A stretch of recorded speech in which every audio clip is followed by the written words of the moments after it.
Diretamente do Brasil, Brasília, Distrito Federal.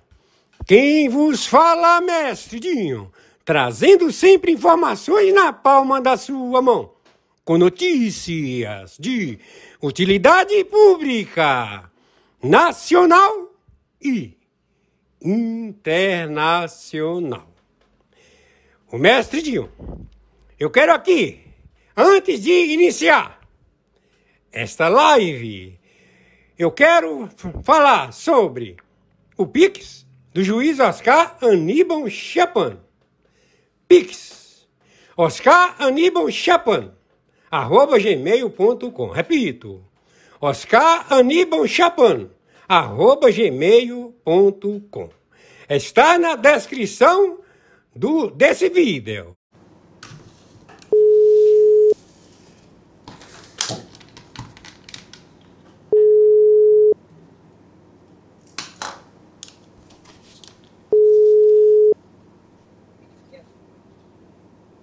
Muito bom dia, mestre Dinho. Vamos lá então. Só um minutinho. Bom, o Emilate já se encontra na área e já temos os resultados das intervenções do planeta através das intervenções de cooperação de todo o sistema internacional de captura e de procedimentos de força letal. A Rússia soltou um míssil balístico, ao qual levantou a imediata intervenção das defesas dos Estados Unidos da América, como também de 4 nações detentoras de armamento nuclear. Isto posicionou a imediata localização de todas as ogivas em todo o planeta, o alarme. E isto adiantou as medidas de proteção de efetiva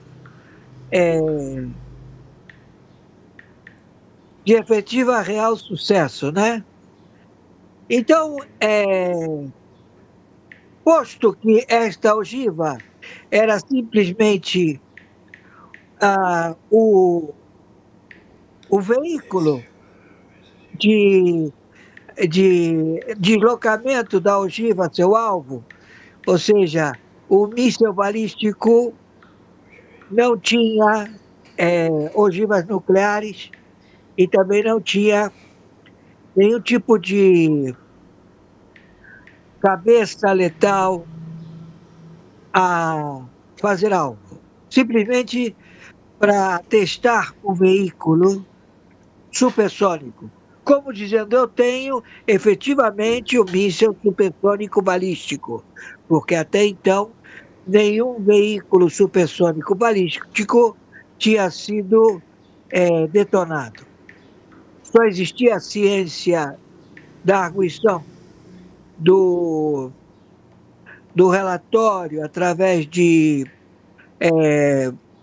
conjecturas, de narrativas de que o Satã 1 e Satã 2 estavam já posicionados na órbita terrestre. Ou seja, eles já foram lançados e eles permanecem em local não determinado, em repouso, mas também não corresponde. Porque ele não pode ser reativado por expansão de detonação. Uma vez detonado, ele queima o combustível sólido, depois vem o combustível gelatinoso e a proporção dele é a quantidade de combustível que ele comporta. Então, Satã 1, Satã 2 continua aqui no solo. Então, nós temos o posicionamento de todas as ogivas nucleares do planeta. Já estabelecemos a narrativa do exército chinês, que está em confronto interno, ou seja, há uma guerra civil militar na China. O exército, a marinha aeronáutica estão combatendo entre si. Então, o posicionamento de efetiva letalidade foi comprovado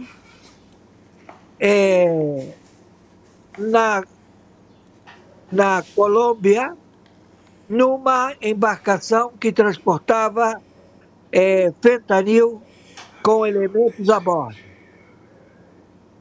Foi efetivamente o disparo dos Estados Unidos da América em fazer alvo letal contra o narcotráfico global, posicionado no seu reduto de produção, Colômbia.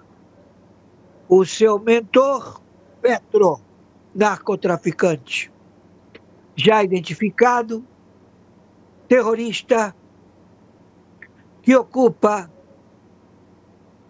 o Estado da Colômbia, o Poder Executivo.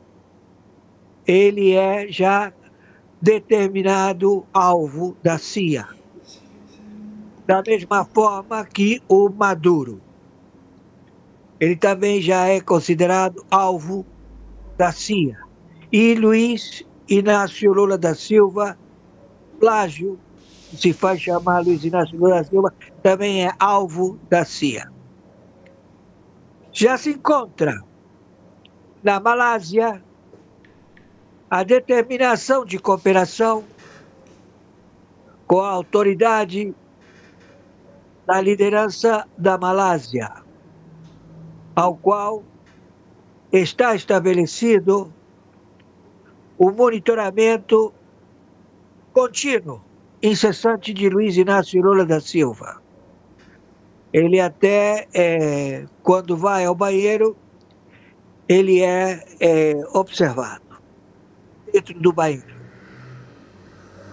Então, já está determinada a sua prisão. Ou seja, tanto do Luiz Inácio Lula da Silva, quanto do Petro, quanto do Maduro. Não existem retóricas, ninguém se manifesta, porque todo aquele que se manifestar tem conluio e é considerado sócio pela lei Magnifici. O caso da ONU, qualquer manifestação da ONU, acelera o procedimento já em investigação de pagamentos recebidos em fundos soberanos para a administração de ONGs do narcotráfico.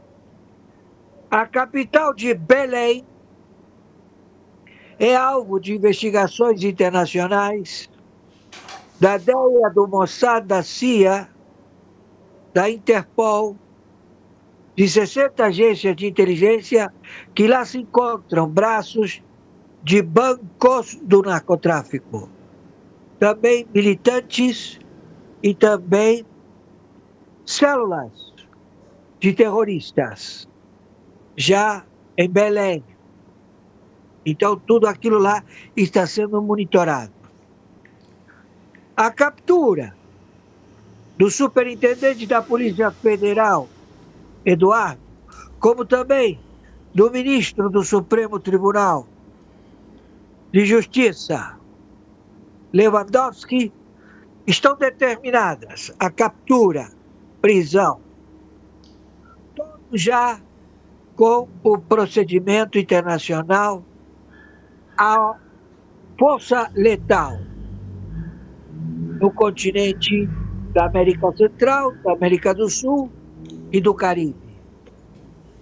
São ao todo 17 cabeças com os seus membros de governo, que foram todos através da expertise do software e do hardware da China em estabelecer os seus núcleos de prestação ao serviço da determinação de como proceder.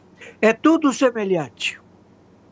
Todos os procedimentos é um chip, é um software. Você compra, coloca no teu computador e é estabelecido o modus operandi. Você manda os relatórios para o setor, eles já sabem como proceder. Não há ruídos, há simplesmente não se faz a crítica de se esse procedimento corresponde, é legítimo ou não. Eles procedem. Em 17 países do narcotráfico na América Central, na América do Sul e no Caribe. Todos os escritórios da ONU, todos os delegados da ONU, em 17 países do narcotráfico, estão todos com captura determinada. Todos os representantes da chancelaria diplomática desses países também estão todos com captura determinada. Porque isto tudo é um operativo estabelecido através de leis que foram criadas por staff, por notáveis operadores do direito, a estabelecer jurisprudência através do software e o hardware da China, a declarar leis aprovadas pelo governo, estabelecido no pagamento de propina e também de procedimento de opressivas e imorais políticas. Isso tudo para dominar o planeta e estabelecer o motim, a sabotagem, a espionagem, para não aceitar o reset estabelecido pelo Supremo Tribunal Mundial, que passa a vigorar no dia 1º de janeiro de 2026, onde todas as moedas são resetadas. Nenhuma moeda tem valor em lastro-ouro, só as que se encontram acauteladas nos Estados Unidos da América, em posicionamento de lastro-ouro a ser estabelecido em todo o planeta. Então, esta administração, ela é feita por inteligência artificial, ela é feita pela cibernética, matemática quântica mundial, o procedimento administrativo global. Hoje, a crítica e toda a informação de contento ao procedimento é monitorado nos Estados Unidos da América. Então, os Estados Unidos da América vai estabelecer parcerias para todos se estabelecerem no território dos Estados Unidos da América. Ele vai ser o portador de toda a sobrevida e contingência para melhorias do planeta e também defesa da fauna, da flora e da água no planeta. Porque há indivíduos perversos que são adoradores daquilo que não existe e que são bruxos e louvam ao demônio, a Satanás.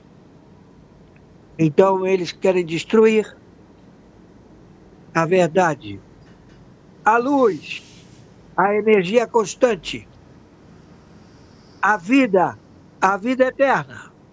Nós somos seres vivos, uma complexa química estabelecida através do direito divino de existência e que estamos estabelecidos para a criação de tudo que ele venha a chamar a existência. Então não podemos conviver com um atraso, com a negação da existência do ser divino. Todo aquele que opere dessa forma, em alegar que ele é um ser descrente, pela própria revolta de não querer se aprofundar nas provas irrefutáveis da existência do divino, eles se dizem, então, descrentes totalmente.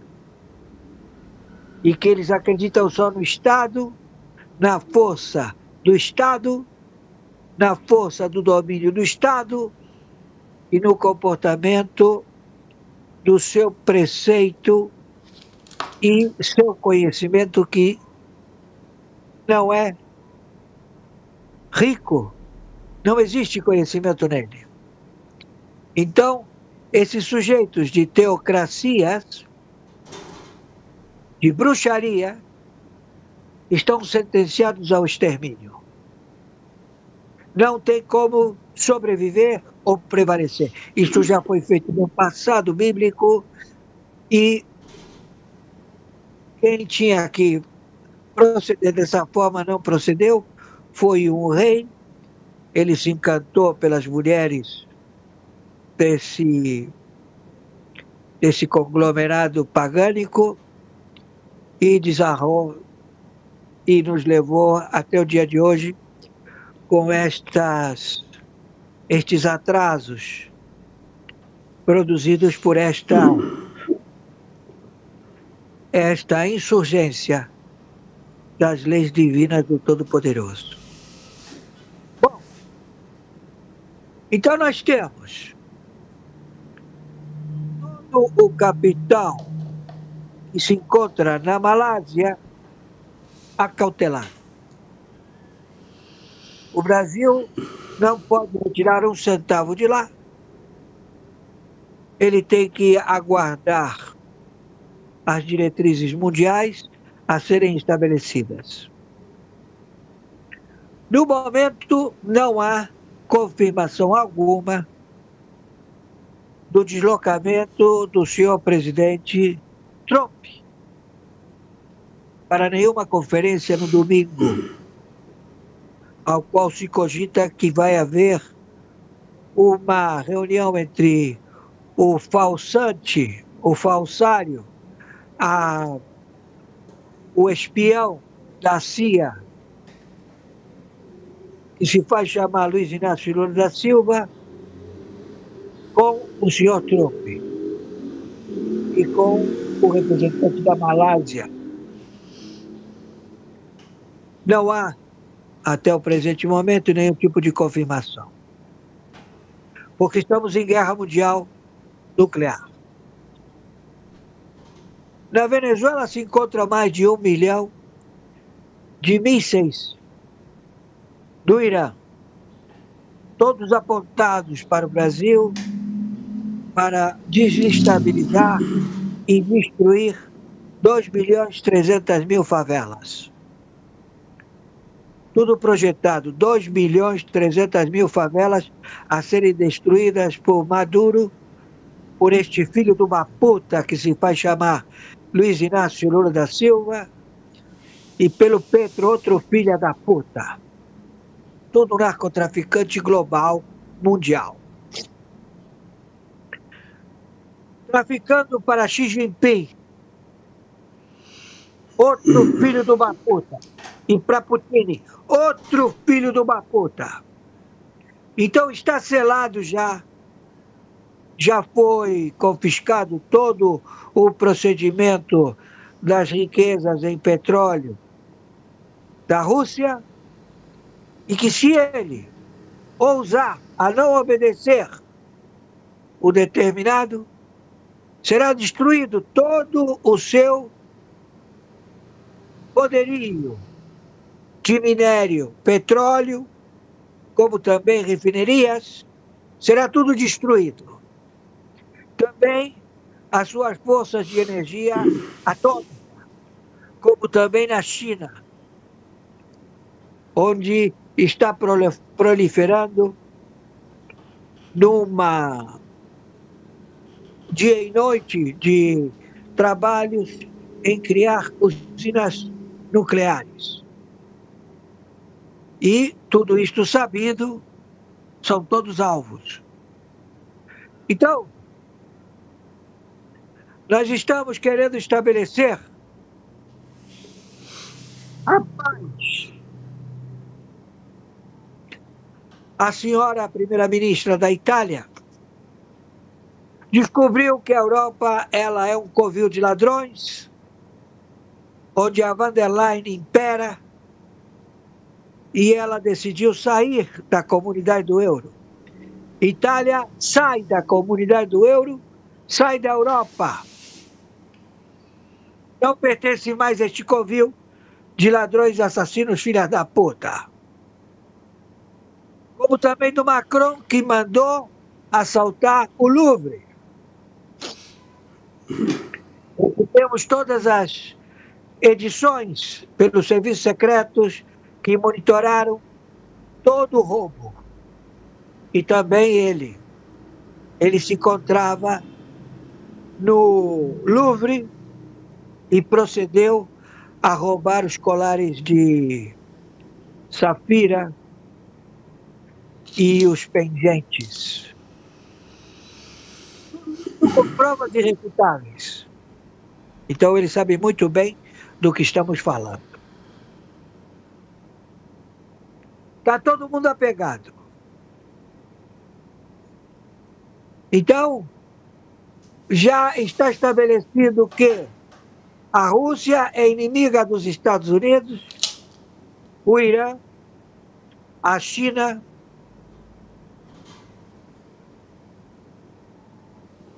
e o Maduro Petro e o que se faz chamar Luiz Inácio Lula da Silva. Todos já identificados. E todos serão destruídos a qualquer momento. E estão incautadas a TV Globo, a CNN. Todos já em percurso, onde eles, quanto mais procederem a liturgia de querer proceder a intentar um procedimento que não é legal, não há espírito do corpo da lei, os incrimina cada vez mais. Eles vão servir de exemplo global para todas as nações, 196 países. Acabaram com o FGTS, acabaram com todo o ativo financeiro. O Bradesco deve ao PCC todo o capital e tem que pagar. O Bradesco, o Itaú, o BTG, todos os bancos. E eles estão apavorados. Então, o monitoramento para manter a população com a administração dos seus bens está todo procedendo através de intervenção da IA. E tudo isto posicionado. Cometeram um grande crime contra a fintechs.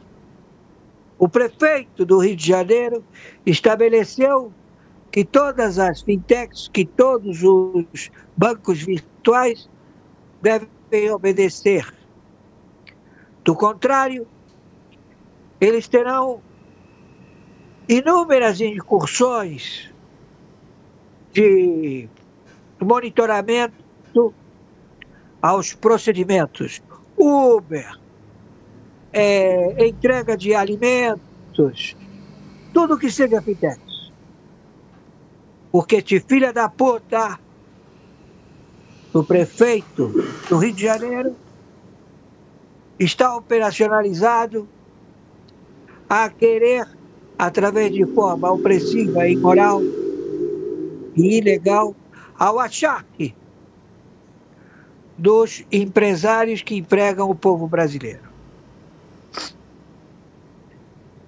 Então, perante este comportamento, não há recurso, não há forma.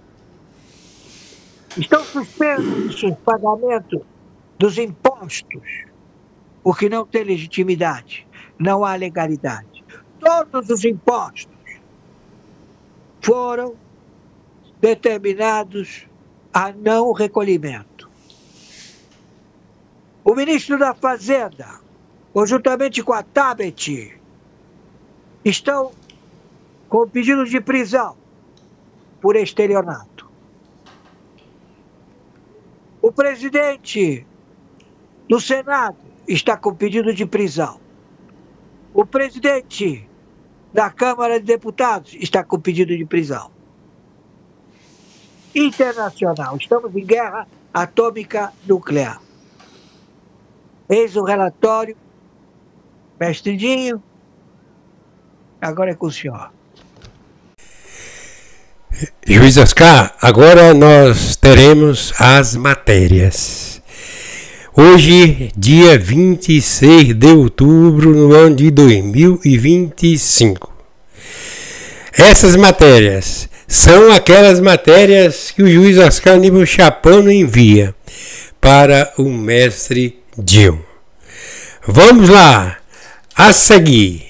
O alvo, eles escolheram aposentados com mais idade, mais idosos.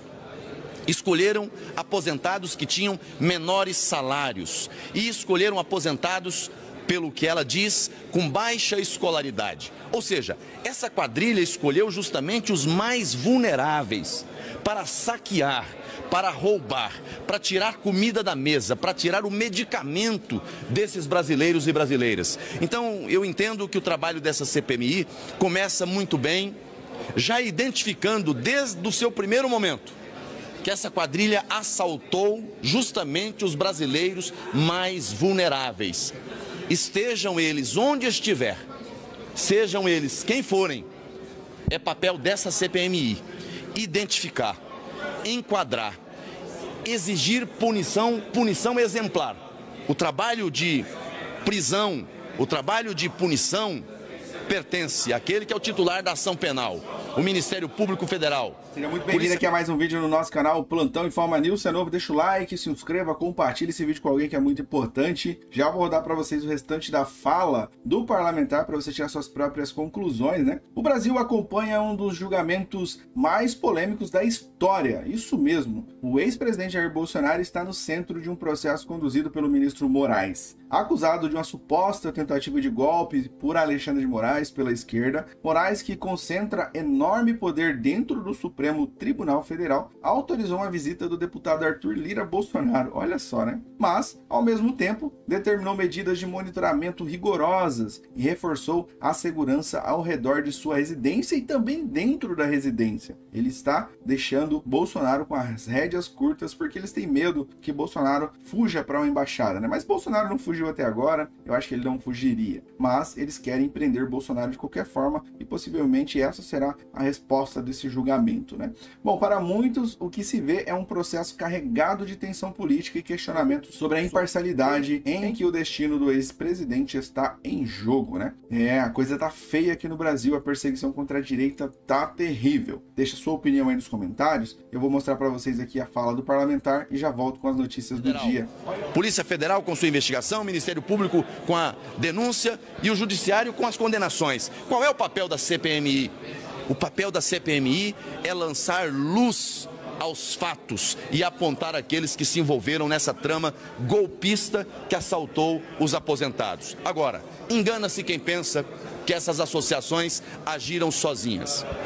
Elas tiveram a participação de gente graúda para facilitar o seu funcionamento, para facilitar toda a operação e ocultar do aposentado, durante anos, para onde estava sendo escoado parte dos seus salários, que variava ali de 30 a 90 reais, segundo o depoimento da defensora. Ou seja, por ser um valor menor, de 30 a 90 reais, ninguém vai perceber, tá tudo certo, mas aí no universo de 6 milhões, de 9 milhões de brasileiros, com descontos associativos na aposentadoria, talvez no BPC, que nós vamos apurar, e empréstimos que nunca fizeram, mas que estavam pagando, esses aposentados foram lesados. Então eu digo que a CPMI começa muito bem, já trazendo à luz alguns fatos, algumas evidências que vão nos dar o norte de uma investigação que será profunda.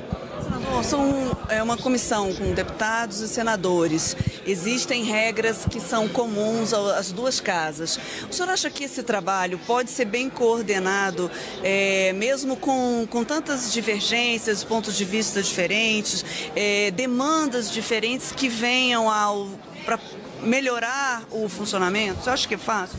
Não, fácil não é. Num ambiente colegiado é sempre muito difícil, e num ambiente colegiado com a participação das duas casas, isso se torna ainda mais difícil, mas assim funciona o parlamento. Para isso nós temos um regimento comum, e na ausência de regramento claro no regimento comum, nós temos os regimentos que são das duas casas, Câmara e Senado, que podem ser utilizados subsidiariamente. Então, o presidente da comissão está conduzindo com firmeza, acho que está conduzindo bem os trabalhos, o relator é muito preparado, alguém que estudou a matéria, ele fez os questionamentos dele ali, quase todos eles, sem sequer fazer leitura de... Olha só, vamos falar agora sobre Nicolas Ferreira. O PT foi para cima de Nicolas Ferreira, eles querem acabar com todos os parlamentares da direita, né? Principalmente os mais fortes, e o PT protocolou um pedido de investigação e prisão preventiva contra Nicolas Ferreira, lá na PGR. O cara não tem nada a ver com a história, mas o deputado federal Raimonte, do PT, presidente da Comissão de Direitos Humanos, Minoria e Igualdade Racial na Câmara, protocolou nessa última semana um ofício junto à PGR, Paulo Gonet, pedindo a abertura de investigação contra o deputado Nicolas Ferreira. O documento também solicita a avaliação da prisão preventiva do parlamentar caso as apurações indiquem risco à ordem pública. O pedido foi motivado pela prisão em flagrante de Rainieri de Oliveira Fernandes, primo de Nicolas, detido lá em Uberlândia com 30 quilos de maconha. Ele argumenta que o episódio levanta a necessidade de investigação possíveis vínculos familiares, políticos e financeiros entre o deputado Nicolas e a estrutura criminosa. O texto encaminhado à PGR também cita a atuação de Nicolas lá em janeiro, quando o parlamentar fez a campanha contra a iniciativa da Receita Federal de mapear as transações via Pix acima de R$5 mil.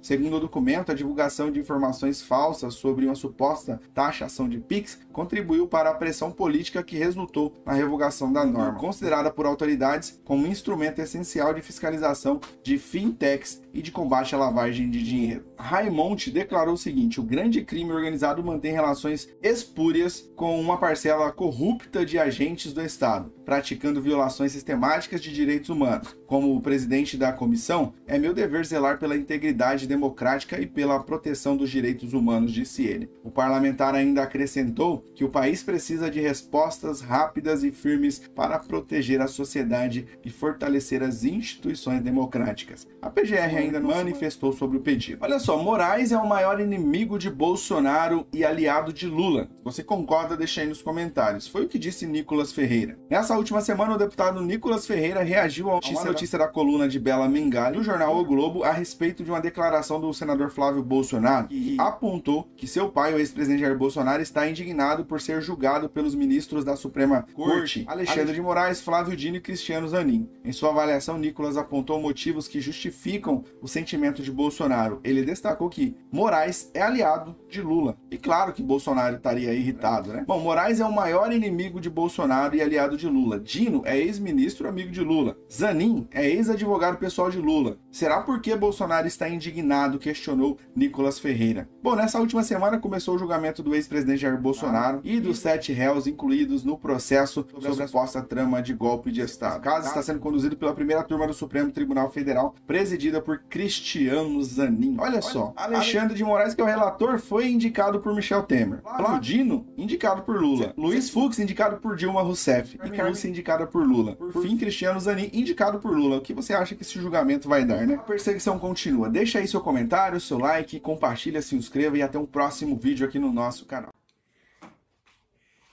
Meus amigos e amigas patriotas, quem vos fala, Mestre Dinho, trazendo sempre informações na palma da sua mão, com notícias de utilidade pública, nacional e internacional. Hoje, dia 26 de outubro do ano de 2025. Vamos ao conteúdo. O Mestre Dinho está mostrando hoje uma visualização diferente. Eu sou patriota desde naquela época do ano de 1964. Então, vamos aqui ao conteúdo. O Mestre Dinho, eu estou no site da Gazeta do Povo, Vamos ver aqui o tema desse conteúdo. Política em foco. Oposição fecha o cerco a Lula com nova onda de críticas. Fonte por Gazeta do Povo. Esse conteúdo foi publicado no dia 26 de outubro do ano de 2025. Hoje, sim, 1h da manhã e 4 segundos. Vamos lá, o cerco está fechando. O Ministério Público da Itália concluiu que a deputada federal licenciada Carla Zambelli, PL São Paulo, não corre risco de sofrer violações de direitos humanos, caso seja extraditada para o Brasil. Foto: Michel Jesus, agência Câmara. Vamos lá. A oposição intensifica a pressão sobre o governo Lula, com críticas coordenadas do senador Ciro Nogueira e da primeira-dama Michele Bolsonaro. No cenário internacional, uma possível reviravolta se desenha, com Donald Trump sinalizando um distanciamento de Jair Bolsonaro e uma busca por diálogo com o Planalto. Enquanto isso, no fronte doméstico, o judiciário entra na mira de entidades da sociedade civil que cobram limites à atuação do Supremo Tribunal Federal, STF. A oposição critica o governo Lula. O senador Ciro Nogueira, PP, Piauí, criticou a gestão do presidente Lula. Ele afirmou que Lula voa sozinho, mas voa abaixo. Nogueira disse que o centro político buscará uma alternativa mais forte. Michele Bolsonaro também criticou a esquerda, apontando oportunismo em igrejas. Ela usou o eterno socialismo de luxo. Outra crítica compara a gestão de Lula à de Donald Trump no combate ao narcotráfico. Acordos e tensões ao governo. O governo e o progressistas PP chegaram a um acordo. André Fufuca deve ser mantido como ministro do esporte. Em outra frente, o presidente Lula demonstrou irritação. Ele não gostou do lançamento do site de apostas Bet da Caixa. Lula deve chamar o presidente do banco para impedir a iniciativa. Judiciário sob os holofotes. Entidades da sociedade civil começaram a criticar o STF. Elas apontam supostos excessos e podem limites à atuação da Corte. Em um caso internacional, o Ministério Público da Itália se manifestou sobre Carla Zambelli. O órgão afirmou que ele não corre risco de violação de direitos humanos. Já o ministro Alexandre de Moraes autorizou uma viagem. Ele liberou um réu do 8 de janeiro para fazer tratamento de câncer. Relações com os Estados Unidos e o fator Trump. O presidente americano Donald Trump pode estar buscando diálogo com o governo Lula. Segundo um lobista, Trump considera Jair Bolsonaro uma página virada. A informação aponta uma potencial mudança na relação com o Brasil, dependendo das eleições dos Estados Unidos. Congresso discute reforma administrativa. Uma nova proposta de emenda à Constituição PEC foi protocolada. O texto trata de reforma administrativa na Câmara dos Deputados. A proposta apresenta diversas mudanças para o funcionalismo público. Disputa ambiental na Foz do Amazonas. O Ministério Público Federal solicitou a suspensão das licenças ambientais. O pedido afeta a exploração de petróleo na região da Foz do Amazonas. A medida visa proteger a área de possíveis danos ambientais e aguarda decisão. Conteúdo gerado por inteligência artificial com base em material da Gazeta do Povo e submetido à revisão factual. Por se tratar de uma tecnologia experimental, podem ocorrer imprecisões. Relate qualquer erro para... tá aqui a Gazeta do Povo, é claro. Meus amigos e minhas amigas patriotas, quem vos fala, mestre Dinho. Eu quero aqui encerrar esse conteúdo. Eu falei o que estava no conteúdo, eu não mudei nada, ok? Porém, eu quero aqui, no encerramento, falar, né, que eu sou contra esse desgoverno que está aí. Esse então chamado Lula. Eu sou contra os terroristas, traficantes e comunistas. E esse Lula e essa equipe dele estão juntos com esses criminosos. Portanto, meus amigos e minhas amigas, neste dia de domingo, no dia 26 de outubro do ano de 2025, quero aqui, bom dia, boa tarde, boa noite ao planeta Terra. Especialmente especialmente aos meus amigos e amigas patriotas. Fui!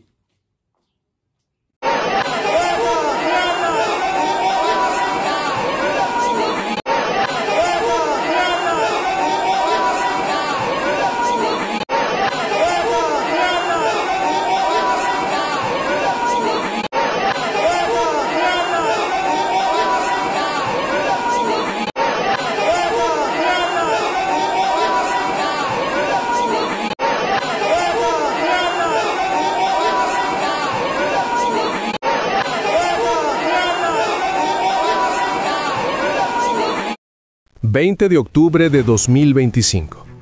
En las primeras horas antes del amanecer, el Caribe estaba en silencio.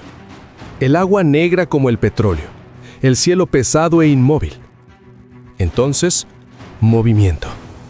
Un convoy de barcos navegando a oscuras, sin luces, sin señales, sin nombres. Desde arriba, un P-8 Poseidón cortó a través de las nubes, sus sensores pintando el mar en infrarrojo. Lo que vio, lo cambió todo. 5 embarcaciones moviéndose en formación cerrada, cada una ondeando una falsa bandera humanitaria, cada una sin carga registrada, y cada una transmitiendo una identificación de transpondedor falsa que no llevaba a ninguna parte. En cuestión de minutos, se dio la orden. Desde Cuántico hasta Key West, desde la Administración para el Control de Drogas hasta la Quinta Flota, la Operación Corriente Azul estaba activa. ¿El objetivo? Un imperio flotante de drogas valorado en más de $10.000 millones. Una red industrial oculta bajo las olas. A las 2 horas de la madrugada, el USCGC Hamilton, un guardacostas clase Legend, alteró su rumbo hacia las coordenadas. Los motores rugieron. Las luces de cubierta se encendieron. Un grupo de trabajo conjunto de la Marina y la DEA se movió para interceptar. Nadie habló de riesgo, solo precisión, porque esa noche la línea entre crimen y guerra desaparecería. Y en cuestión de horas, lo que comenzó como una persecución silenciosa, se encendería en una guerra marítima a gran escala contra el crimen organizado. Durante meses las señales habían estado ahí, patrones de envío que no tenían sentido, manifiestos de carga con números perfectos, pero pesos imposibles, y una pregunta resonando en el piso de comando de la DEA en Cuántico: ¿de dónde venía el producto? Los analistas rastrearon las rutas: Macao, Polonia, Panamá. Docenas de cargueros fantasma navegando bajo nombres de empresas fantasma, nunca atracando, nunca descargando. Ya no eran contrabandistas, eran ingenieros construyendo un nuevo tipo de imperio. Fábricas químicas flotantes escondidas a plena vista a través del corredor del Caribe. Dentro del tráfico encriptado, una frase seguía apareciendo: Proyecto Arrecife Azur. Un código para plataformas de producción basadas en el océano, capaces de sintetizar metanfetamina y precursores de fentanilo in situ. Cada plataforma alimentada por reactores de litio y estabilizadores rastreados hasta Shenzhen, China. A mediados de octubre, la inteligencia convergió. Escaneos satelitales, activos humanos y llamadas interceptadas apuntaban a un convoy que partía de aguas venezolanas escoltado por barcos de seguridad privada armados con ametralladoras pesadas. El Pentágono emitió autorización bajo la Operación Corriente Azul. Comando conjunto: Marina estadounidense y DEA. Parámetros de misión: interceptar, capturar, desmantelar. A las 2:47 hora local, el contacto de radar confirmado. 5 embarcaciones a 60 millas náuticas de Cartagena, sin respuesta a las llamadas, sin luces de navegación. A bordo del USCGC Hamilton, el comandante Dale Spencer se paró sobre la pantalla de combate. Objetivos confirmados, dijo con un asentimiento. Formación norte-noroeste, velocidad 12 nudos. Spencer asintió una vez.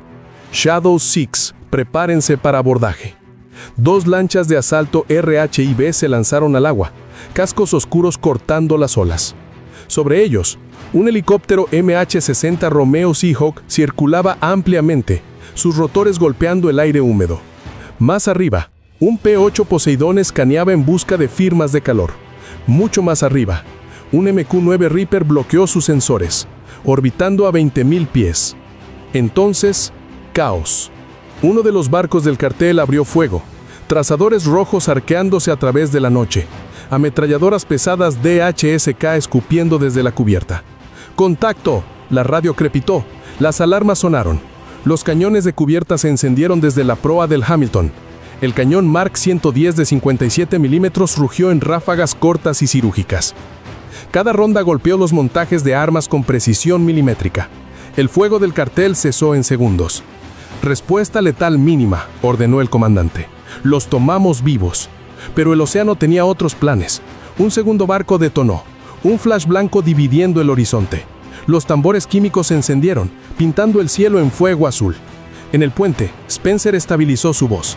Todas las unidades, avancen, aseguren el sitio.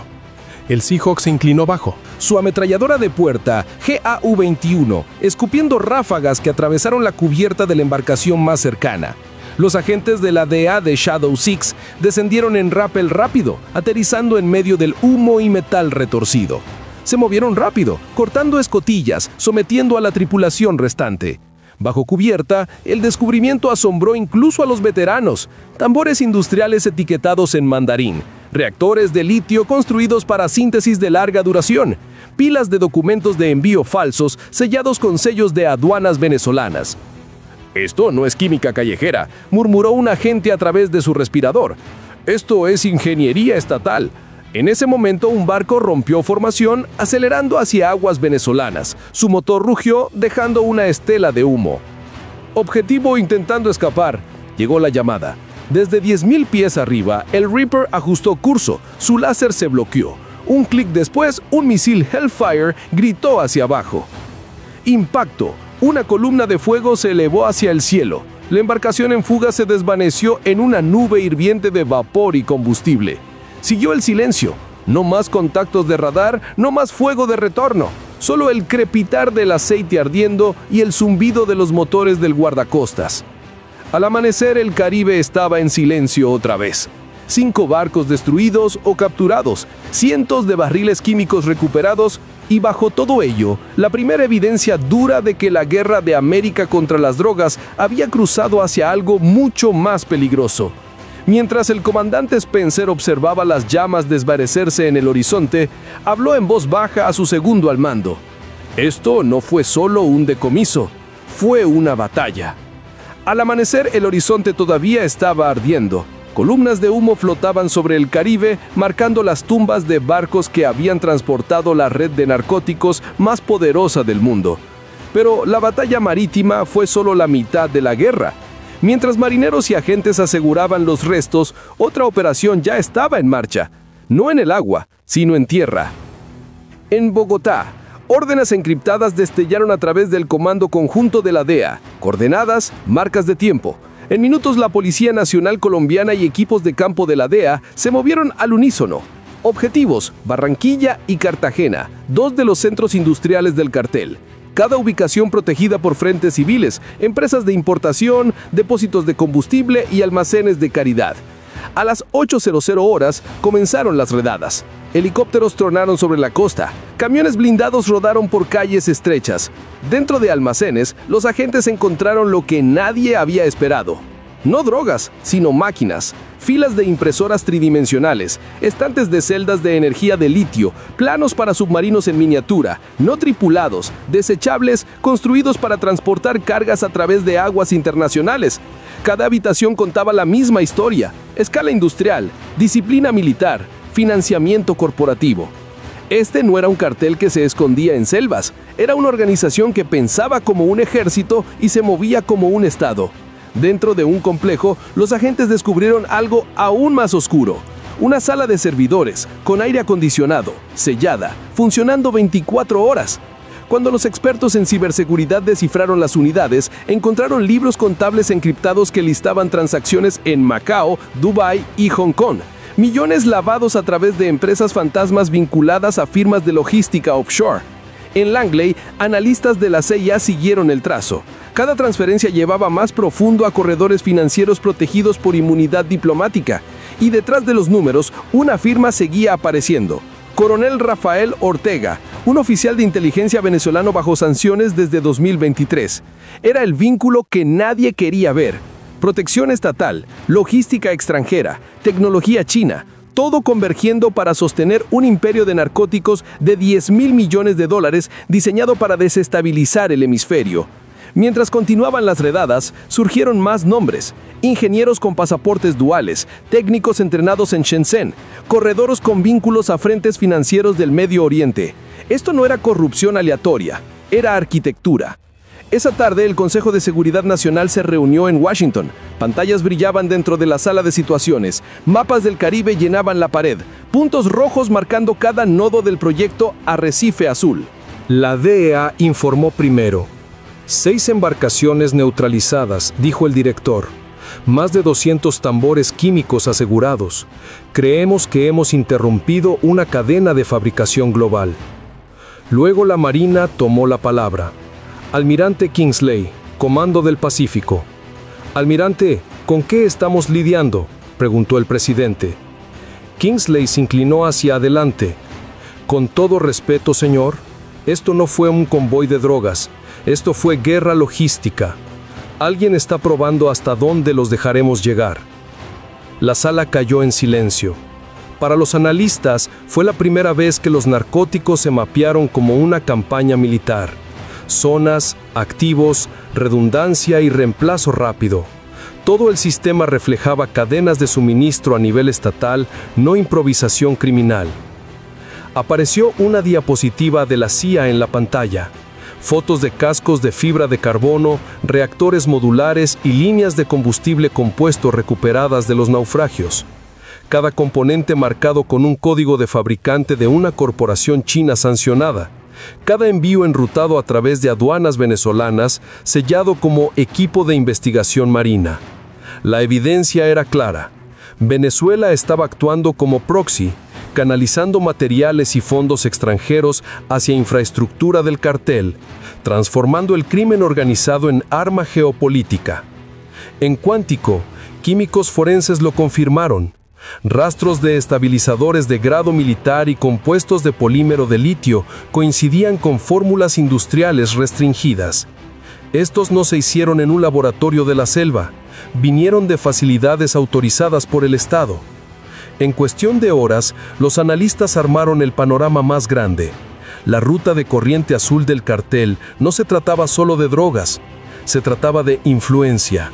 Saturar comunidades estadounidenses con narcóticos sintéticos, drenar miles de millones a través de lavado de dinero y canalizar ganancias hacia presupuestos negros extranjeros. Esto es guerra híbrida, dijo en voz baja un oficial de inteligencia. Parece crimen, pero actúa como estrategia.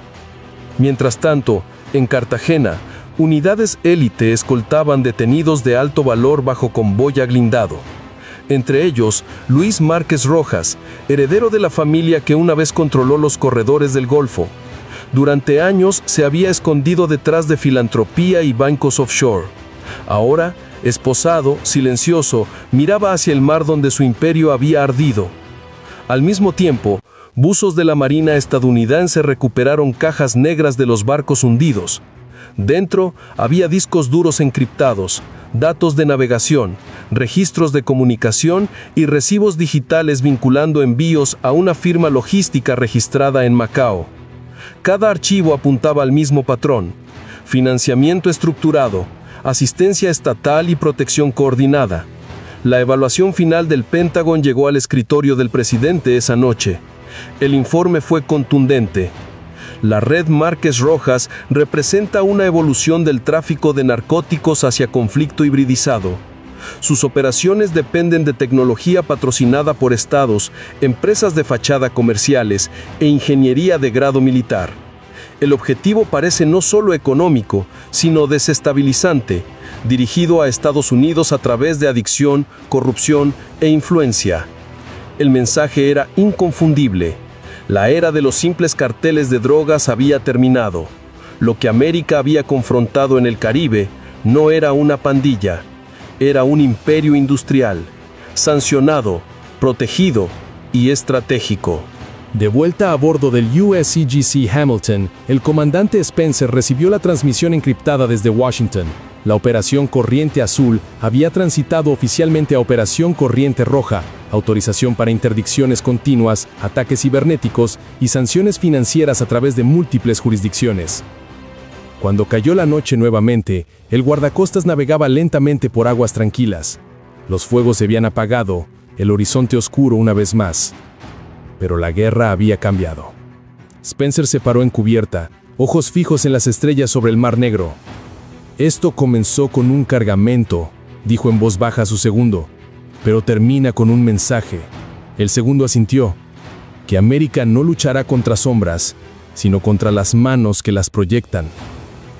En ese momento, bajo el cielo del Caribe, las líneas de batalla de un nuevo tipo de guerra habían sido trazadas, no solo entre ley y crimen, sino entre orden y caos, entre soberanía y subversión, y en algún lugar más allá del horizonte, en las oficinas tranquilas de capitales extranjeras, alguien ya estaba calculando su próximo movimiento.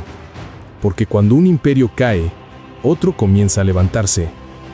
Al amanecer el Caribe estaba en silencio otra vez, el humo se había disipado, el mar una vez ardiendo con fuego y combustible, ahora reflejaba el sol naciente. En el horizonte, la silueta del USCGC Hamilton se movía a través de un campo de escombros, tranquilo, constante, inalterable. Bajo cubierta, agentes de la DEA catalogaban la evidencia: tambores químicos, libros contables digitales, fragmentos de cascos compuestos sellados con cereales extranjeros. En total, más de $10.000 millones en narcóticos y equipo incautados o destruidos, 27 arrestos, 4 detenidos de alto valor, la mayor incautación marítima de drogas en la historia americana. En Washington, los titulares hablaban de victoria, pero dentro del Pentágono, el tono era diferente, más silencioso, más pesado, porque lo que habían descubierto era más que una red criminal, era un vistazo al futuro. Guerra híbrida peleada no con misiles, sino con mercados, no con ejércitos, sino con adicción. Y por primera vez América había contraatacado, no como una víctima, sino como una nación recuperando el control de sus propios mares. En Quantico, analistas revisaron los datos una última vez. Uno de ellos susurró la verdad que todos entendían. La próxima guerra, dijo, puede que no comience con soldados, puede que comience con carga. En el mar, el comandante Spencer observó la bandera americana ondear en el viento. Había visto el costo, el fuego, la pérdida, el ciclo interminable, pero también sabía lo que significaba luchar por el orden. Cuando el mundo parecía deslizarse hacia el caos, se volvió hacia su equipo. Recuerden esta noche, porque la justicia no descansa, navega. La cámara se desvanece con el zumbido de los motores, el horizonte brillando dorado. Cuando América actúa, no hay puerto seguro para aquellos que envenenan a su pueblo. El mar recuerda, la misión continúa. Porque cuando América está amenazada, la justicia navega con la marea. Casa caiu. Lula humilhado na Indonésia. Trump origina a expulsão imediata da reunião. Fim da parceria, irmãos. Eu não sei vocês, mas o que aconteceu agora é algo que nem o mais ousado analista político conseguiria prever. Quando vi as imagens e ouvi os relatos, confesso, fiquei em silêncio por alguns segundos. Não pelo espanto, mas pela sensação de que desta vez Lula realmente cruzou uma linha da qual não tem mais como voltar. E atenção, porque o que parecia um simples encontro diplomático acabou virando um constrangimento global que escancarou o isolamento político do Brasil diante das grandes potências. Tudo começou durante a visita oficial de Lula à Indonésia, em um evento que deveria simbolizar parceria, cooperação e diálogo entre os dois países. Ele subiu ao palco confiante, gesticulando como sempre, falando de soberania, independência e novos caminhos econômicos. Só que no meio desse discurso inflamado, veio o ponto que ninguém esperava. Lula sugeriu que o Brasil e a Indonésia deveriam começar a comercializar sem usar o dólar americano, usando apenas suas próprias moedas. Na plateia, alguns líderes olharam para o lado. Outros baixaram os olhos. E segundo jornalistas presentes, a reação da delegação dos Estados Unidos foi imediata. Um assessor da comitiva de Donald Trump teria deixado a sala, enquanto outro avisava discretamente aos seguranças que a reunião seria encerrada. E foi aí que o clima azedou de vez. A diplomacia é feita de gestos. E o gesto que veio a seguir foi devastador. Os seguranças ligados à comitiva de Trump se aproximaram e ordenaram que a equipe brasileira deixasse a área restrita. Fontes afirmam que o próprio Trump, irritado com as declarações de Lula sobre o dólar, teria dito algo como "Get this guy out of here. Tirem esse cara daqui. Hermanos, pensem nisso." O presidente do Brasil, diante de dezenas de chefes de Estado sendo afastados sob ordem direta do ex-presidente mais poderoso do planeta. Isso não é só constrangimento diplomático, é humilhação política. E mais, é um sinal claro de que a paciência de Washington com Lula chegou ao limite. O que Lula achava que seria uma demonstração de força virou o retrato de uma crise que só está começando.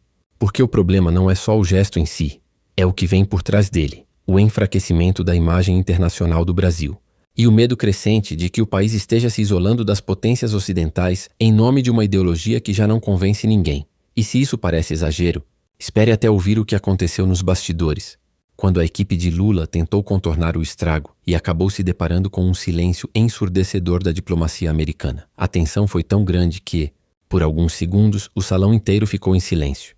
Nenhum assessor se atreveu a intervir, nenhum diplomata tentou traduzir a frase. Lula, que até então mantinha o tom confiante de quem comanda o palco, parou, olhou em volta e pareceu não entender o que estava acontecendo. E é aí que o constrangimento se torna inevitável. Um dos seguranças da comitiva norte-americana gesticula discretamente, indicando a saída lateral. A equipe brasileira tenta disfarçar, mas as câmeras já estavam registrando tudo. O momento exato em que o presidente do Brasil é convidado a deixar o recinto. Os relatos variam. Uns dizem que foi um mal-entendido protocolar. Outros afirmam que Trump reagiu com raiva depois de ouvir que Lula queria acabar com o uso do dólar. Mas convenhamos, irmãos, em diplomacia nada é acidental. E quando um presidente é retirado de uma reunião internacional diante de dezenas de delegações, não existe explicação técnica que apague a vergonha. Eu fico imaginando o que passava pela cabeça de Lula naquele instante. O homem que se vê como o símbolo da resistência latino-americana, sendo tratado como persona não grata justamente no palco onde esperava ser aplaudido. E o mais grave é o que vem depois. Minutos após o episódio, as redes começaram a pipocar com vídeos e relatos. Lula foi expulso. Trump perdeu a paciência. Fim da parceria Brasil-Estados Unidos. A hashtag Lula humilhado chegou aos trending topics em questão de horas. E o Itamaraty? Silêncio total. Nenhum comunicado, nenhuma nota oficial. Só um clima de constrangimento absoluto entre os diplomatas brasileiros. O que era para ser um evento de aproximação comercial se transformou em um alerta global sobre o isolamento do Brasil. Um isolamento político, econômico e até moral. Porque, goste-se ou não, a humilhação pública de um presidente em território estrangeiro não é só dele, é de todo um país. Atenção, porque a partir desse momento, as reações dentro e fora do Brasil mudam completamente. O governo norte-americano já começa a repensar sua postura. E a oposição brasileira encontra combustível para o ataque mais pesado desde o início do mandato. Nos bastidores, a confusão foi ainda maior do que se imaginava. Fontes próximas ao Itamaraty afirmam que assessores de Lula tentaram minimizar o incidente, dizendo que tudo não passava de um mal-entendido de protocolo. Mas diplomatas indonésios confirmaram que a ordem de retirada veio diretamente da segurança ligada à comitiva de Donald Trump. E isso, irmãos, muda completamente o jogo. Porque uma coisa é ser ignorado num encontro, outra, muito diferente, é ser retirado. E esse gesto, por mais que tentem maquiar, tem peso simbólico. É a forma mais direta de dizer você ultrapassou o limite. Lula, visivelmente irritado, teria pedido explicações a um assessor, mas foi orientado a não reagir publicamente. A imprensa local captou o momento em que ele, já fora da sala principal, conversa em voz baixa com o chanceler Mauro Vieira, balançando a cabeça com expressão de incredulidade. E sabe o que é mais curioso? Segundo jornalistas estrangeiros presentes, a comitiva americana teria considerado o discurso de Lula uma provocação aberta aos Estados Unidos. A menção ao abandono do dólar, feita justamente às vésperas de uma reunião entre Lula e Trump, foi interpretada como uma afronta direta à política econômica norte-americana. E Trump, que nunca foi de medir palavras, teria reagido com fúria. He's not serious. He's trying to pick a fight. Ele não é sério. Está tentando comprar briga. Foi o suficiente para que o encontro fosse encerrado. Irmãos, atenção. Aqui é onde tudo muda. Aquele breve instante em Jacarta deixou claro que não há mais parceria entre Lula e Trump, se é que um dia existiu. O que restou foi uma tensão aberta. Um abismo político que agora ameaça se transformar numa crise diplomática de grandes proporções. O Brasil, que deveria estar construindo pontes, acabou acendendo incêndios. E a ironia é que, enquanto Lula falava sobre soberania e independência monetária, o mundo assistia a mais uma demonstração de fragilidade. Porque o presidente que sonha em liderar a América Latina contra o domínio do dólar acabou mostrando que não tem força nem para manter um encontro diplomático de pé. E atenção, porque o impacto disso não parou na Indonésia. O episódio chegou a Washington em poucas horas, e a resposta americana, dizem, será dura. Horas depois do incidente, a tensão já havia atravessado o oceano. Nos Estados Unidos, o nome de Lula começou a circular nas principais redações e gabinetes de Washington. Segundo fontes diplomáticas, assessores de Trump enviaram relatórios descrevendo o discurso do presidente brasileiro como irresponsável, provocador e contrário aos interesses econômicos globais. E, para piorar, o episódio da retirada foi confirmado, ainda que de forma velada. por pessoas próximas à comitiva americana. Irmãos, pensem comigo, um presidente estrangeiro, em pleno evento internacional tentando desafiar o dólar, a moeda mais poderosa do planeta. Era óbvio que o sistema reagiria, e reagiu. O que Lula talvez não tenha percebido é que cada palavra dita naquele palanque ecoou muito além da Indonésia. Porque quando ele fala em acabar com a dependência do dólar, não está só irritando Trump, está mexendo com o coração do poder financeiro mundial. A mídia americana pegou pesado. O Washington Examiner chamou a fala de Lula de um ato populista travestido de discurso soberano. Já comentaristas da Fox News disseram abertamente: o Brasil quer brincar de potência, mas ainda não entendeu as regras do jogo. E o mais grave, o Departamento de Estado, segundo a apuração de correspondentes, considerou suspender temporariamente certas tratativas comerciais com o Brasil até que haja clareza sobre as intenções do governo Lula. Enquanto isso, no Brasil, a notícia explodia. Os telejornais tentavam suavizar o impacto, mas as imagens falavam por si. Lula de semblante tenso, sendo conduzido por assessores, e a expressão dos diplomatas brasileiros, um misto de vergonha e impotência. Nas redes sociais a indignação crescia. Uns chamavam aquilo de boicote americano, outros de vergonha nacional. Mas uma coisa era evidente. A confiança de que o Brasil tinha retomado prestígio internacional começava a se desmoronar.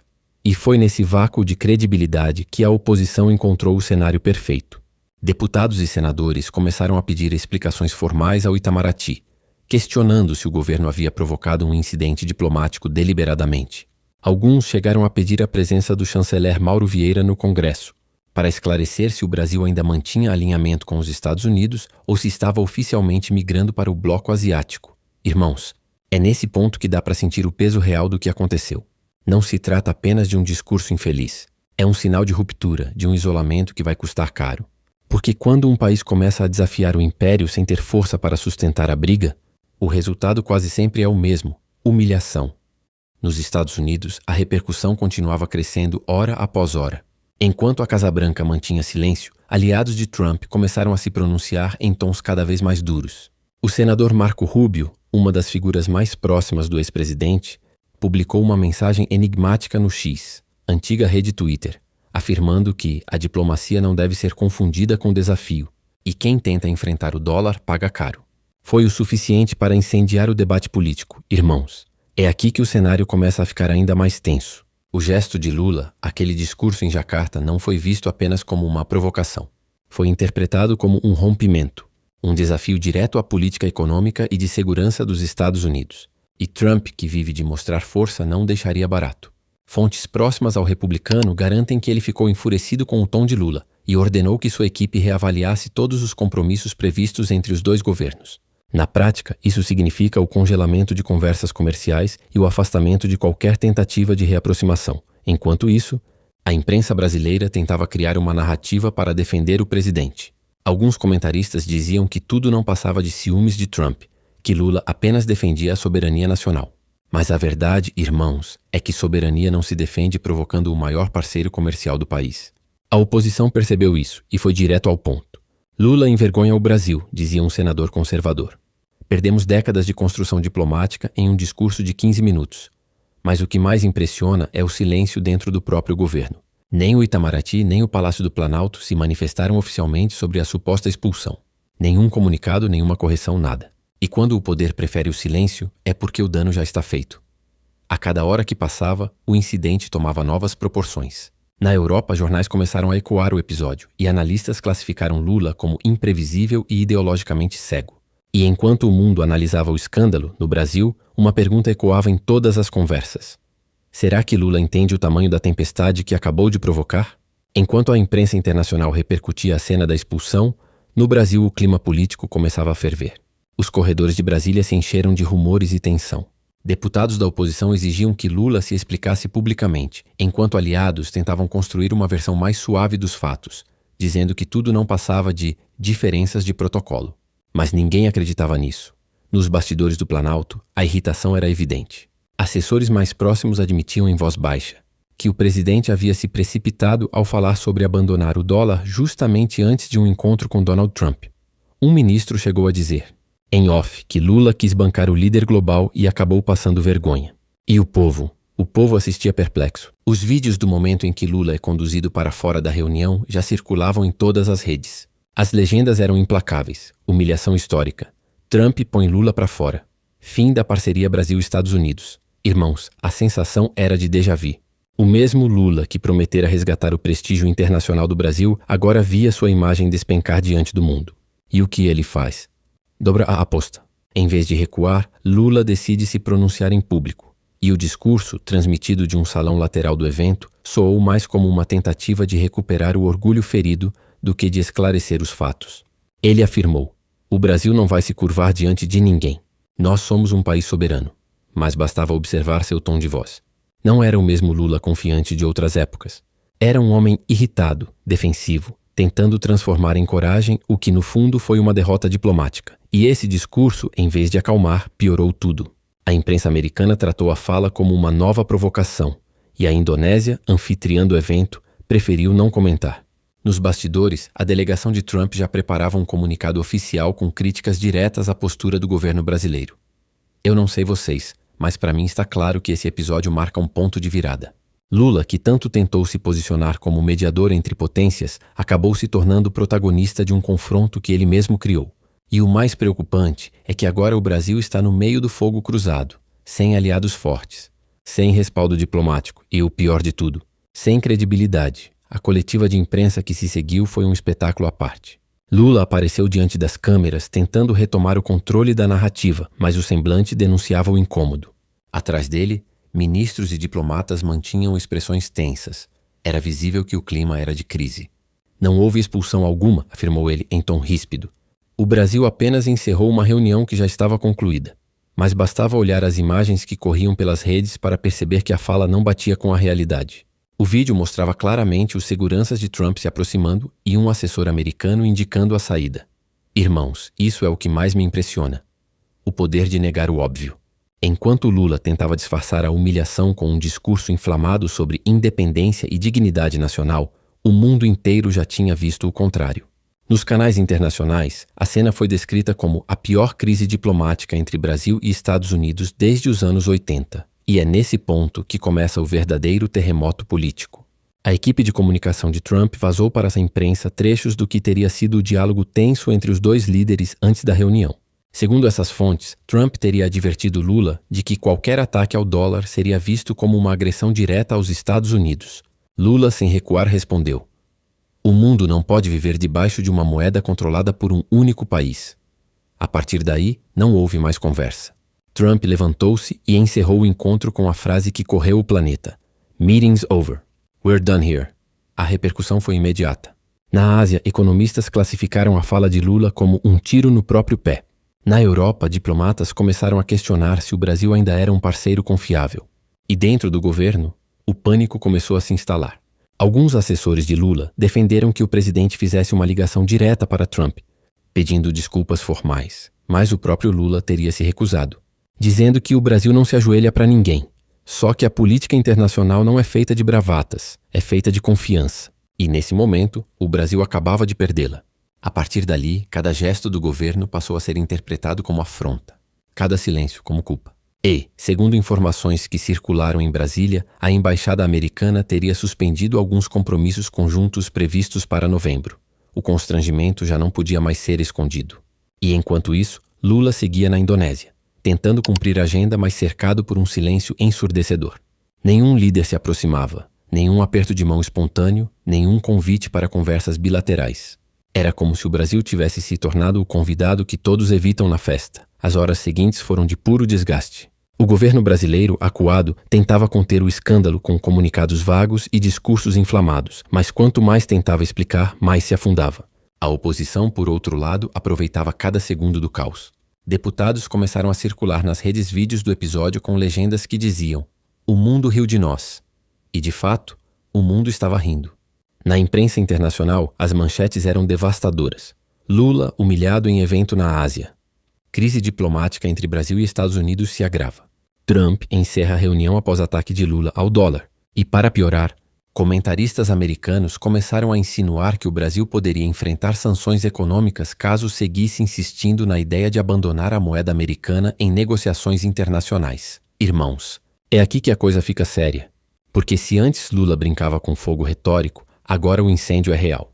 Economistas alertaram que apenas o rumor de sanções já seria suficiente para derrubar o real e afastar investidores. E foi exatamente o que aconteceu. No dia seguinte, os mercados reagiram mal. O dólar subiu, a bolsa despencou e grandes empresas começaram a suspender acordos que estavam em negociação com parceiros americanos. E o que faz Lula? Dobra novamente a aposta. Num discurso transmitido da Indonésia, ele voltou a repetir a crítica à dependência do dólar e reafirmou que os tempos de submissão do Brasil acabaram. Mas a cada frase dita, mais portas se fechavam. Relatos vindos de diplomatas brasileiros revelaram que delegações europeias começaram a cancelar reuniões bilaterais com o Brasil naquele mesmo evento. Nenhum país queria ser visto ao lado de um líder que acabara de desafiar o sistema financeiro global. E enquanto Lula tentava sustentar a narrativa de que o Brasil não se curva a ninguém, Trump usava as redes para transformar o episódio em munição política. Num vídeo curto, o ex-presidente americano disse: Lula mostrou quem ele é. Quer desafiar os Estados Unidos? Boa sorte. Nós estamos prontos. Essa declaração viralizou e virou símbolo da nova fase de tensão entre os dois países. A partir daí, já não era apenas uma questão diplomática. Era pessoal. Lula, ferido no orgulho, começou a usar o incidente como arma política interna. Disse que estava sendo perseguido por forças estrangeiras e que o imperialismo americano não tolera um Brasil independente. Mas as ruas não compraram o discurso. Nas avenidas de São Paulo e Brasília, protestos começaram a se formar. O povo pedia explicações. E no meio de tudo isso, o Brasil mergulhava num cenário que nem o mais cético analista acreditava ver tão cedo. O de um presidente isolado, questionado e à beira de uma crise sem precedentes. A reação dentro do Brasil se transformou rapidamente em um campo de batalha político. No Congresso, a oposição convocou uma sessão extraordinária para debater o episódio da Indonésia. E o clima era de revolta. Senadores diziam que Lula havia envergonhado o país diante do mundo. Deputados pediam uma retratação imediata e colunistas afirmavam que o presidente havia conseguido o impossível, unir direita e centro contra ele. Mas o que mais chamou a atenção foi o silêncio do mercado. Empresários, banqueiros e investidores que antes mostravam boa vontade com o governo agora evitavam qualquer declaração pública. Alguns começaram a retirar capital de projetos conjuntos com o Estado. O medo de sanções dos Estados Unidos pairava no ar. E a moeda brasileira despencava. O real atingia sua pior cotação em meses, e analistas alertavam que a crise de confiança poderia durar mais do que o próprio governo Lula esperava. Irmãos, isso é o que ninguém quer admitir. A política externa deixou de ser um palco de discursos e virou um jogo de sobrevivência. E Lula, ao desafiar o poder americano, entrou em um tabuleiro em que cada movimento custa caro. A diplomacia que ele tanto defendia se transformou em trincheira. E dentro dessa trincheira, o Brasil está sozinho. Enquanto isso, nos bastidores do Planalto, o clima era de apreensão. Um assessor confidenciou a jornalistas que o presidente estava furioso, se sentindo traído pela cobertura da imprensa e pelo comportamento dos aliados internacionais. Houve até rumores de que Lula teria discutido duramente com o chanceler Mauro Vieira, acusando o Itamaraty de não o ter preparado adequadamente para o encontro. Mas Vieira, dizem, respondeu com frieza: Presidente, ninguém poderia prever que o senhor desafiaria o dólar. Essa frase, segundo quem estava presente, deixou o ambiente gelado. Porque ali, pela primeira vez, alguém do próprio governo admitiu o que muitos já pensavam. Lula não está calculando as consequências, está reagindo por impulso.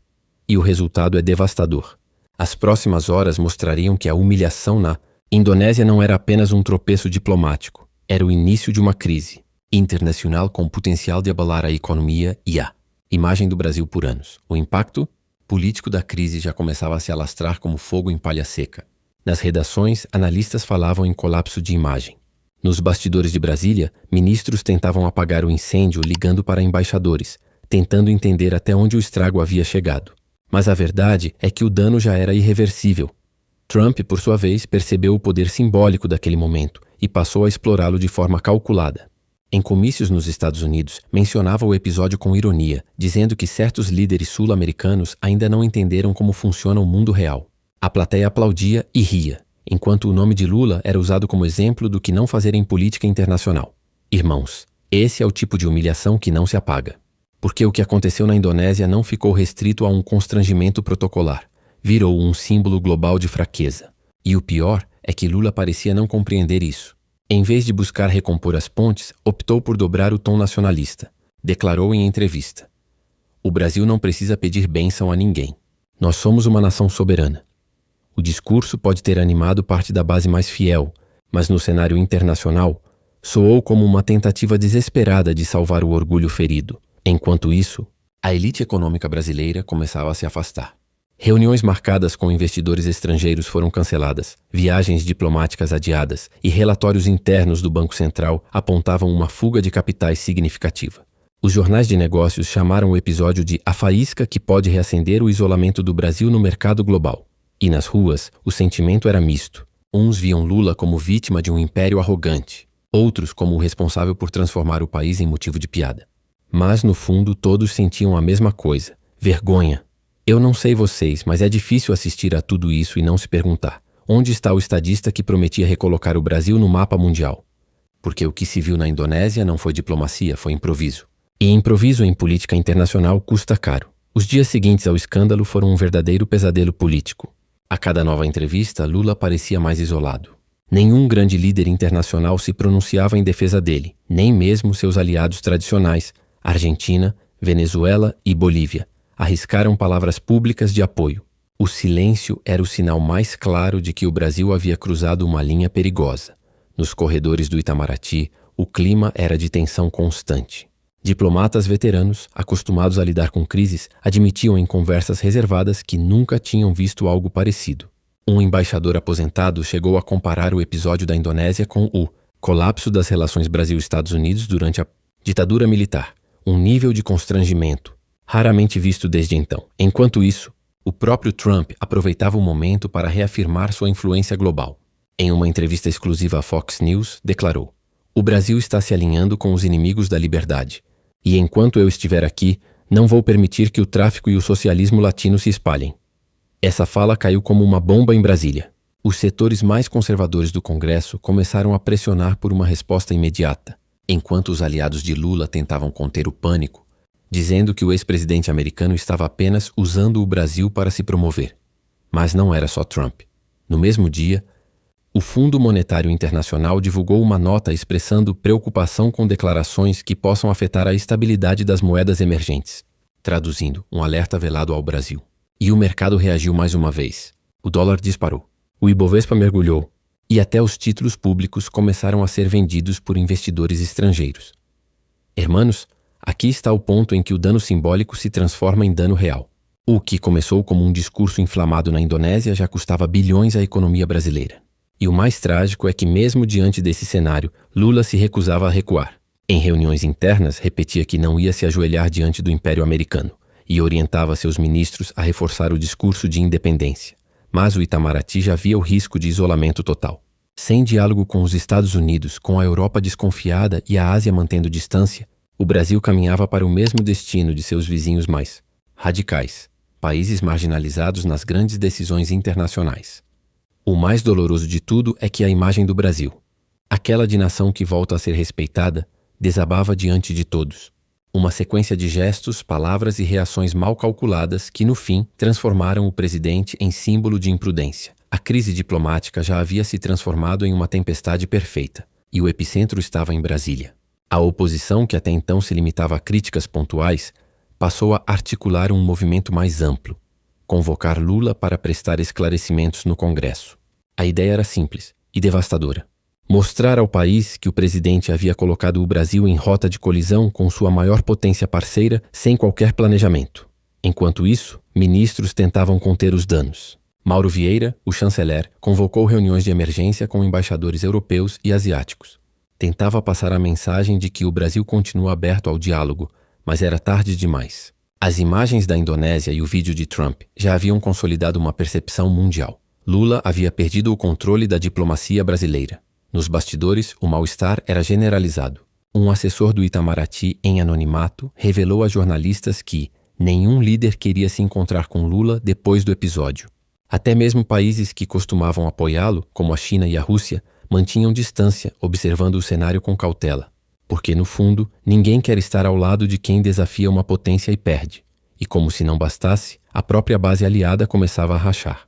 Deputados do PT demonstravam preocupação com o rumo da política externa, e alguns governadores pediam moderação.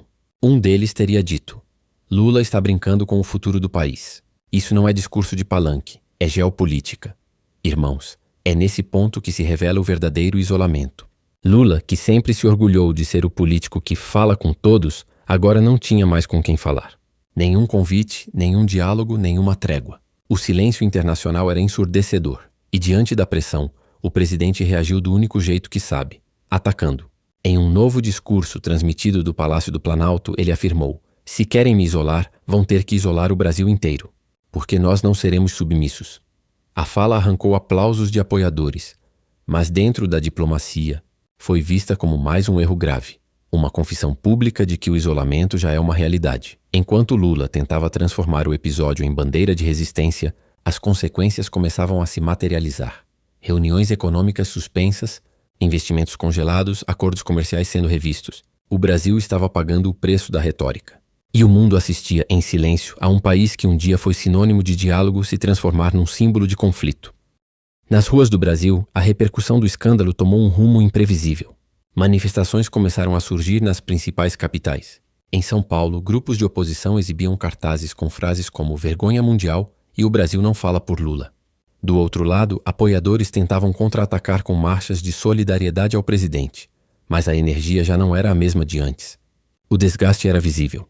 A população começava a se dividir entre aqueles que ainda acreditavam na narrativa de soberania e os que enxergavam apenas um fracasso diplomático monumental. Irmãos, a atmosfera era de desilusão. O mesmo homem que um dia foi visto como o símbolo da esperança brasileira, agora se via acuado, questionado e isolado. A cada pronunciamento, Lula parecia mais cansado. Sua voz perdia firmeza e até aliados próximos admitiam que o presidente não dormia direito desde o incidente da Indonésia. E foi nesse contexto de fragilidade que começaram a circular informações de que Donald Trump preparava um pronunciamento formal sobre o episódio. A notícia correu os bastidores como pólvora. Diplomatas brasileiros temiam o pior, uma possível declaração pública que colocaria o Brasil numa posição ainda mais delicada. E não demorou. Em uma coletiva transmitida de Washington, Trump foi direto. "Não negociamos com quem quer destruir o sistema internacional baseado no dólar. O Brasil precisa decidir de que lado está." Essa frase caiu como uma bomba. O impacto foi imediato. O mercado reagiu de novo. O câmbio disparou e jornais do mundo inteiro reproduziram a fala como um ultimato. Decidir de que lado está.